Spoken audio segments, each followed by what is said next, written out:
बच्चों कैसे हैं आप? आशा है आप अच्छे होंगे। बच्चों आज मैं आपको 9वीं कक्षा के खेलो कूदो स्वस्थ रहो इस गद्य के दूसरे भाग के बारे में जानकारी दूंगी।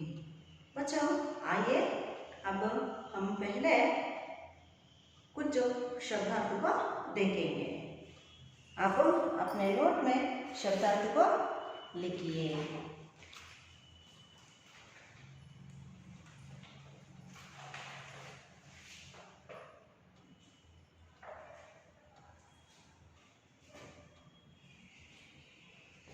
पहला है कसरत, आता है व्यायाम। दूसरा सहयोग,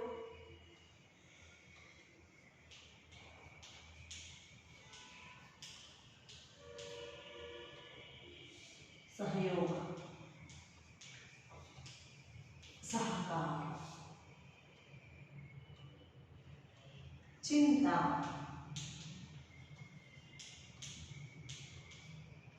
परेशानी।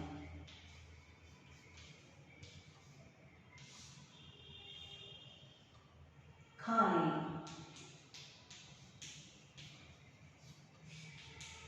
रिक्त, इसका अर्थ है रिक्त। आरक्षण,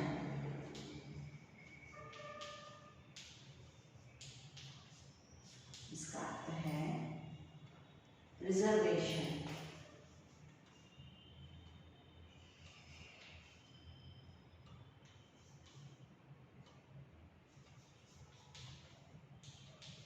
रिजर्वेशन।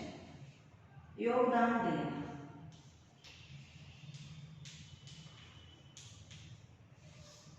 योगदान देना, सहायता देना।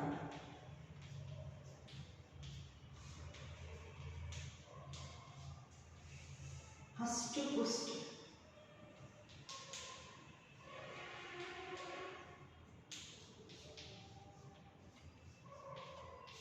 हष्ट पुष्ट यानी तगड़ा। हट्टा कट्टा,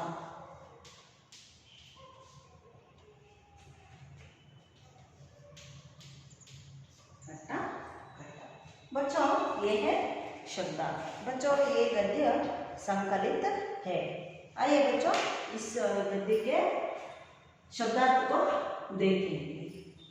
कसरत व्यायाम, कसरत व्यायाम, सहयोग सहकार, चिंता परेशानी, काली रिक्त, आरक्षण रिजर्वेशन, योगदान देना, सहायता देना, अष्टपुष्ट तगड़ा, हट्टा कट्टा। देखो बच्चों फिर एक बार कहती हूँ कन्नड़ में। कसरत ಅಂದ್ರೆ ವ್ಯಾಯಾಮ, ಸಹಯೋಗ ಅಂದ್ರೆ ಸಹಕಾರ, ಚಿಂತ ಅಂದ್ರೆ ಚಿಂತೆ, ಕಾಲಿ ಅಂದ್ರೆ ಕಾಲಿನ ಮಕ್ಕಳ, ಆರಕ್ಷಣ ಅಂದ್ರೆ ರಿಸರ್ವೇಶನ್ ಅಂತ, ಯೋಗದಾನ ದೇನ ಅಂದ್ರೆ ಸಹಾಯ ಮಾಡುವುದು, ಅಷ್ಟಪುಷ್ಟ ಅಂದ್ರೆ ದಟ್ಟ, ಅಷ್ಟಪುಷ್ಟ ಅಂದ್ರೆ ಗಟ್ಟಿಮುಟ್ಟಾದ ದಪ್ಪನೆಯ ಅನ್ನೋ ಅರ್ಥ ಮಾಡ।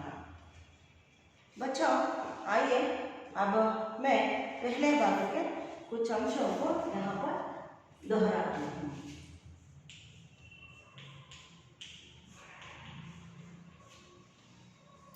क्या सिखाया था मैंने पिछले क्लास में, क्या बताया था आपको? हाँ मैंने बताया था आपको साधारण रूप में खेल में 2 भेद किए जाते हैं। पहला है शारीरिक खेल और मानसिक खेल। शारीरिक श्रम अधिक व्यय करना ही शारीरिक खेल कहलाता है। उन शारीरिक खेलों में आती है कबड्डी, हॉकी, गुल्ली डंडा, क्रिकेट, कुश्ती, फुटबॉल, बैडमिंटन और तैरना, दौड़ना। और इसी तरह मानसिक दूसरा विध है, दूसरा प्रकार है मानसिक खेल।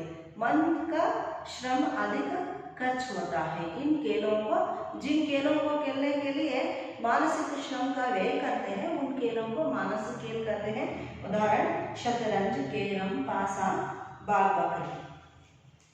बच्चों, मैंने और भी आपको बताया था खेलों में वैयक्तिक और सामूहिक खेल ऐसे दो प्रकार भी है, जिनमें वैयक्तिक खेलों में आता है तैरना, दौड़ना, एरोबिक्स, तीर चलाना, बिलियर्ड्स, शूटिंग, नाव चलाना, छलांग मारना आदि आता है।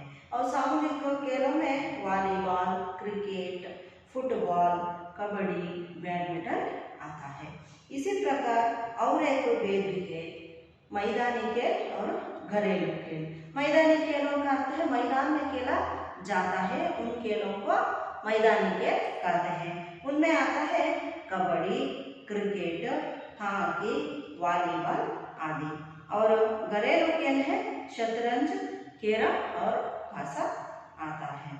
बच्चों, अब हम आगे बढ़ेंगे इस गद्य के दूसरे भाग के ओर। पहले मैं आपको आदर्श वाचन करना सिखाऊंगी। आप अपने टेक्स्ट बुक खोल कर देख लीजिए और सुनिए। आजकल हमारे देश में हॉकी, क्रिकेट, बैडमिंटन, शतरंज, कुश्ती आदि खेल काफी लोकप्रिय हो रहे हैं। राज्य और राष्ट्र के स्तर पर खिलाड़ियों को पुरस्कार दिए जाते हैं, जैसे अर्जुन, एकलव्य, द्रोणाचार्य, ध्यानचंद, राजीव, खेल रत्न आदि। पुरस्कार के साथ धनराशि भी दी जाती है। अच्छे अच्छे खिलाड़ियों को और पुरस्कार प्राप्त खिलाड़ियों को भी राज्य सरकार, केंद्र सरकार, बैंक और कई कंपनियों में नौकरी दी जाती है। पुरस्कार प्राप्त खिलाड़ियों को नौकरियों की भर्ती में आरक्षण की सुविधा भी रहती है। इतना ही नहीं, रेल, हवाई जहाज आदि में सफर करने के लिए भी विशेष रूप से आरक्षण की सुविधा दी जाती है। कई कंपनियां खिलाड़ियों को अपने प्रतिनिधि बना लेती है। जीवन में खेलों का स्थान बहुत महत्वपूर्ण है। खेल छात्र जीवन का महत्वपूर्ण अंग भी है। छात्रों के लिए पढ़ाई के साथ साथ खेलना भी जरूरी है। खेलों द्वारा बच्चों में धैर्य, लगन, उत्साह तथा परस्पर सहयोग आदि गुणों का विकास होता है। जहाँ विद्यालय में छात्र शिक्षा द्वारा अनेक विषयों को प्राप्त करते हैं, वहीं खेलों द्वारा जीवन का अनुभव भी प्राप्त करते हैं। नेहरू जी के अनुसार खेल को खेल की भावना से ही खेलना चाहिए। नेहरू जी के समान ही गांधी जी भी स्वास्थ्य के लिए व्यायाम आवश्यक मानते थे। खेल भी व्यायाम का ही एक अंग है। खेलने से हमारे अंगों की कसरत हो जाती है और हम हष्ट पुष्ट बन जाते हैं। अतः अच्छे स्वास्थ्य के लिए खेलना जरूरी है। खेलों द्वारा हम नाम के साथ साथ धन भी कमा सकते हैं। आजकल खेलों को प्रोत्साहन देने के लिए विद्यालयों में भी खेल दिवस का आयोजन किया जाता है। जीतने वाले बच्चों को पुरस्कार दिए जाते हैं। सभी बच्चों को खेलों में भाग लेना चाहिए ताकि वे स्वस्थ बने। कहा जाता है कि स्वस्थ शरीर में ही स्वस्थ मस्तिष्क का निवास होता है। अतः तन मन दोनों को स्वस्थ बनाने के लिए खेलना अत्यंत आवश्यक है। स्वस्थ शरीर में ही स्वस्थ मस्तिष्क का निवास होता है, इसलिए तन मन दोनों को स्वस्थ बनाने के लिए खेलना अत्यंत आवश्यक है। बच्चों, ये था आदर्श वाचन। आइए अब मैं इसका अर्थ बताऊंगी। आप तो हिंदी में बहुत ही माहिर हैं। आजकल हमारे देश में हॉकी, क्रिकेट, बैडमिंटन, शतरंज, कुश्ती आदि खेल काफी लोकप्रिय बने हैं। यहाँ पर आपको मुख्यांश लिखती हूँ, आप अपने नोट में लिख लीजिए।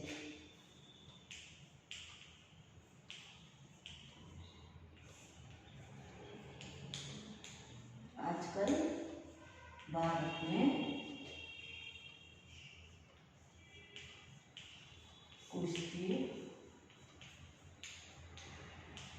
शतरंज,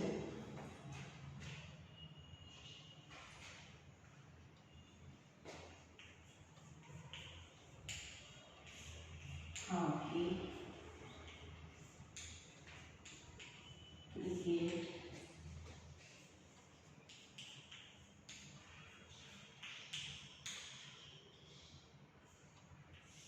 बैडमिंटन,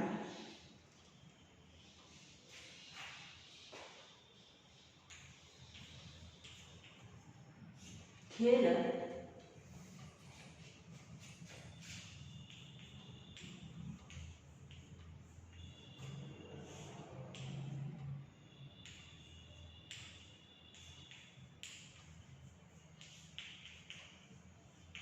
आजकल हमारे देश में, भारत में कुश्ती, शतरंज, कुश्ती लड़ना किसी त्योहार के अवसर पर कुश्ती लड़ा जाता है ना। दसरा त्योहार आया था ना, दशहरा, उस संदर्भ में मैसूर में भी कुश्ती का खेल का आयोजन हुआ था। और बच्चों, क्रिकेट, हॉकी, बैडमिंटन आदि खेल लोकप्रिय बन गए हैं। आजकल के लोकप्रिय खेल है कुश्ती, बैडमिंटन, क्रिकेट, हॉकी, शतरंज। वैसे ही बच्चों, राज्य और राष्ट्र स्तर पर खिलाड़ियों को पुरस्कार दिए जाते हैं। जिन खेलों में खिलाड़ी जीतते हैं उनको राज्य और राष्ट्र स्तर पर पुरस्कार दिए जाते हैं। वो पुरस्कारों का नाम कौन कौन सा है?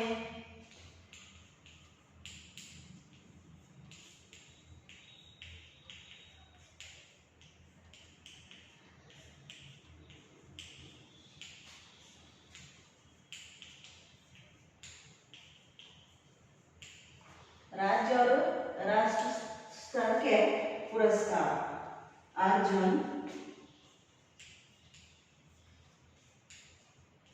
एकलव्य, द्रोणाचार्य,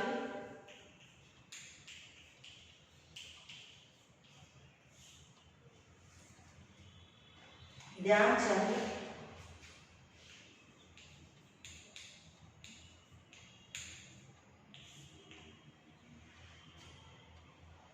राजीव केंद्र।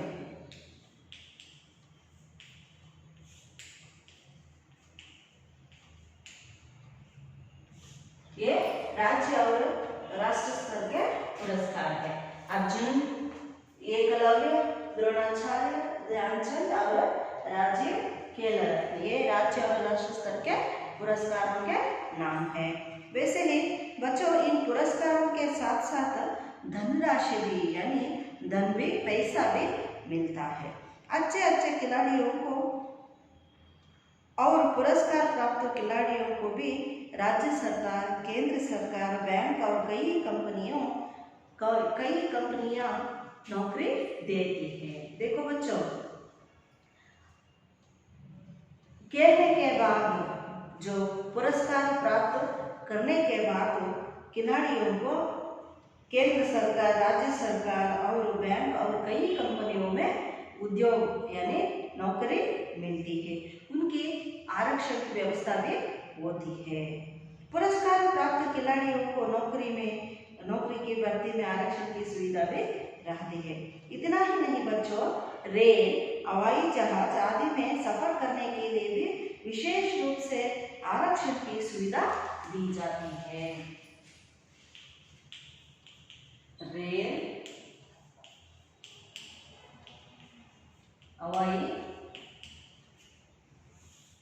हवाई जहाज,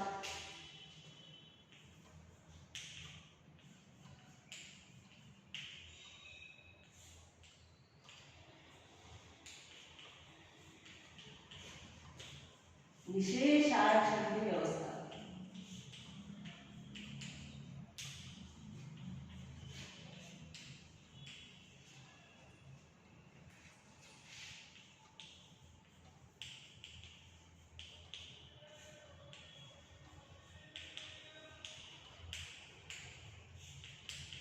इसका अर्थ है बच्चों, उन खिलाड़ी जो स्पोर्ट्समैन है, जो खिलाड़ी है, वो रेल या हवाई जहाज में सफर करना चाहे तो उन लोगों को विशेष रूप से रिजर्वेशन रहता है।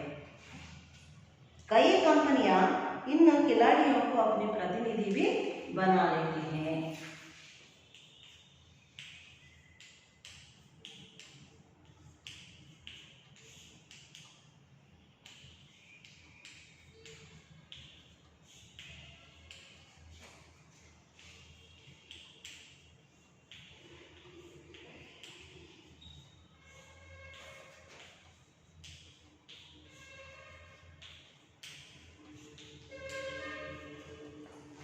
बना लेते हैं। बच्चों, जीवन में खेलों का स्थान बहुत ही महत्वपूर्ण है। खेल छात्र जीवन का महत्वपूर्ण अंग भी है। छात्रों के लिए पढ़ाई के साथ साथ खेलना भी जरूरी है। हर वक्त तो पढ़ते रहेंगे तो क्या होगा, उन्हें बच्चों को समझ में नहीं आएगा। इसलिए उनके मस्तिष्क को थोड़ा विश्राम चाहिए। इसलिए बच्चों को खेलना छोड़ना चाहिए।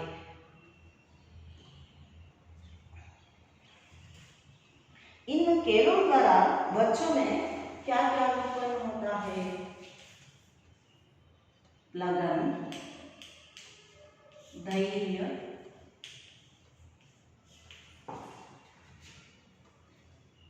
परिश्रम, उत्साह।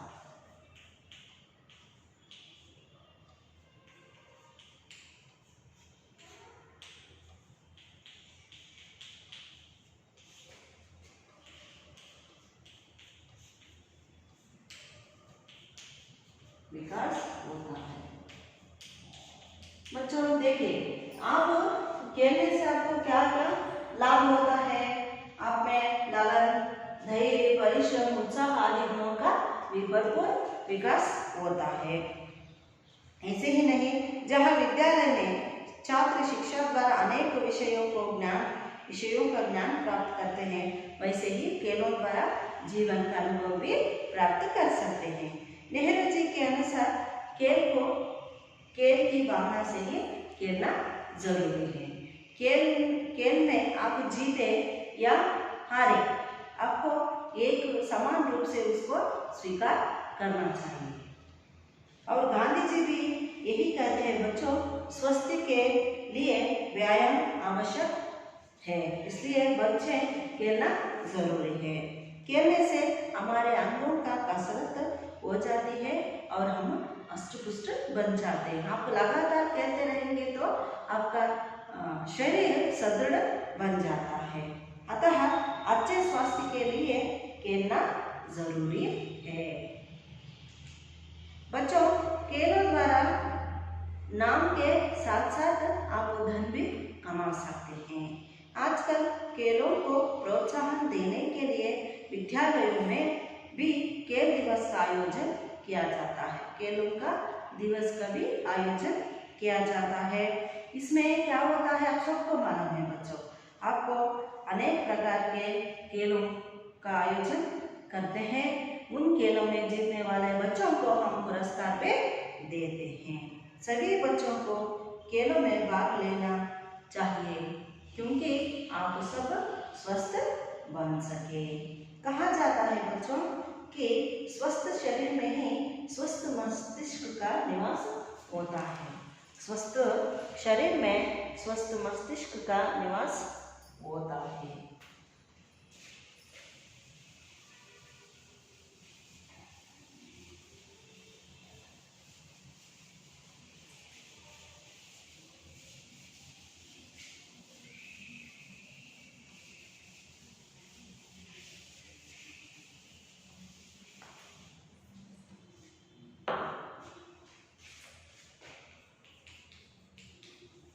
स्वस्थ शरीर में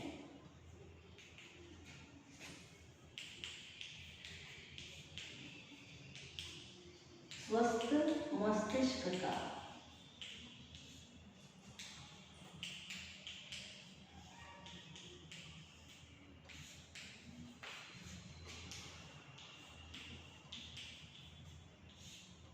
निवास होता है।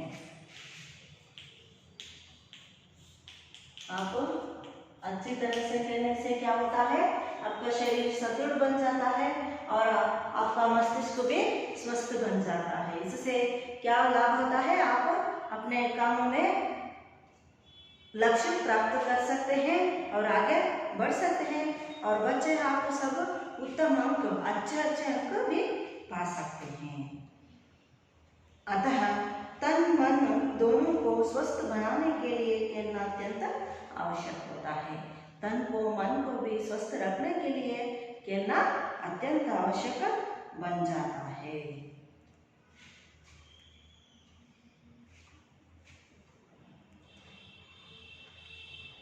बच्चों आइए, अब मैं आपको एक व्याकरणांश लिखूंगी आपके लिए। विलोम शब्द लिखिए। पहला आवश्यक,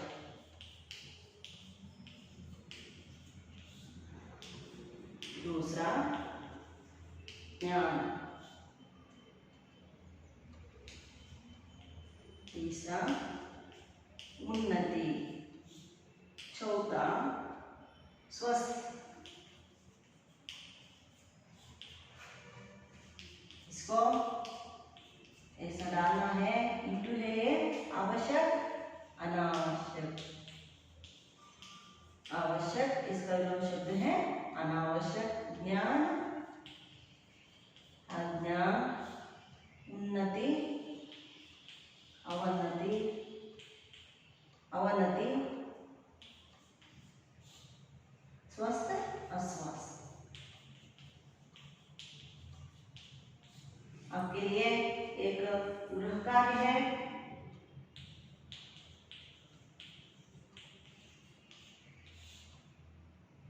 यहाँ ऊपर लिखो,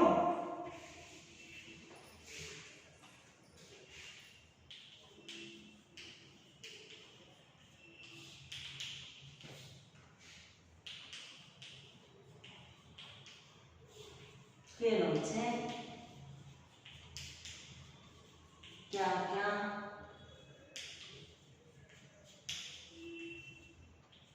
लाभ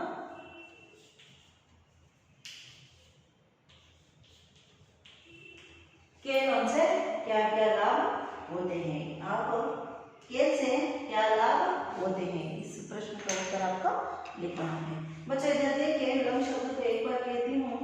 आवश्यक अनावश्यक, ज्ञान अज्ञान, उन्नति अवनति, स्वस्थ अस्वस्थ। और गृह कार्य आपके लिए खेलों से क्या क्या लाभ होता है। बच्चों आपको याद होगा, हमारे देश के प्रसिद्ध खिलाड़ियों को आप देख ही चुके होंगे, फिर भी मेरे पास एक चित्र है, मैं आपको दिखाती हूँ। 1 मिनट आप ध्यान से देखिए कौन कौन है इस चित्र में, आप देख लीजिए बच्चों। कपिल देव है, लिएंडर पेस, सचिन तेंदुलकर, कर्णम मल्लेश्वरी, पीटी उषा, साइना नेहवाल, बहुत खिलाड़ी का चित्र है। हमारे देश के, भारत देश के प्रसिद्ध खिलाड़ियों का चित्र है ये, देख लीजिए बच्चों। आप इन प्रसिद्ध खिलाड़ियों को चित्र इकट्ठा कीजिए और 2 खिलाड़ियों के बारे में 15 वाक्य भी लिखिए। देखा आपने बच्चों? इसी के साथ मैं अपना क्लास को खत्म करती हूँ। धन्यवाद। फिर कल मिलेंगे बच्चों।